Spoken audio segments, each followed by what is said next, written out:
आजादी से पहले अपनी सत्ता कायम रखने के लिए अंग्रेजों ने भी आज ही की तरह भारत को कई जातियों, धर्मों, वर्गों, क्षेत्रों में बांट रखा था। कांग्रेस अंग्रेजों की इस बांटो और राज करो की नीति को बखूबी जान रही थी। इसलिए कांग्रेस ने महसूस किया कि अगर भारतीयों को जल्द ही एकता के सूत्र में नहीं पिरोया गया तो आजादी की लड़ाई कमजोर पड़ सकती है।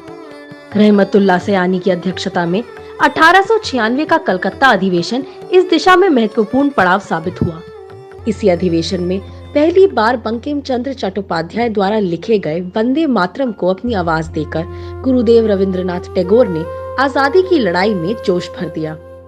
वंदे मातरम से माता की वंदना करने का अर्थ निकलता है और उस दौर में भारत माता की आजादी और वंदना ही हर भारतवासी का लक्ष्य बना हुआ था। आंदोलन की विभिन्न रैलियों में जोश भरने के लिए गाए जाने वाले इस गीत की लोकप्रियता से भयाक्रांत होकर ब्रिटिश सरकार ने इस पर प्रतिबंध लगाने की तैयारी कर ली। तो आवाजें आज ही नहीं दबाई जा रही हैं, बल्कि अंग्रेज भी यही कर रहे थे।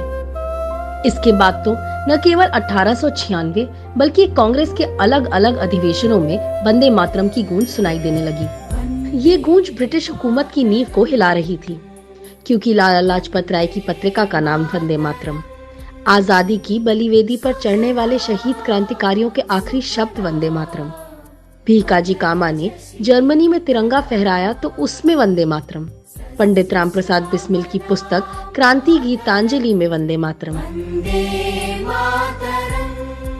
भारत की आबो हवा वंदे मातरम से महक उठी।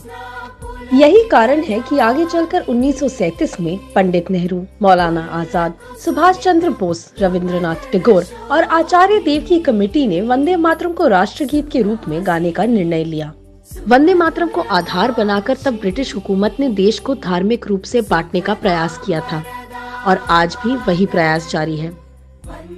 मगर देश न तब बटा था और न ही अब बटेगा। जय हिंद।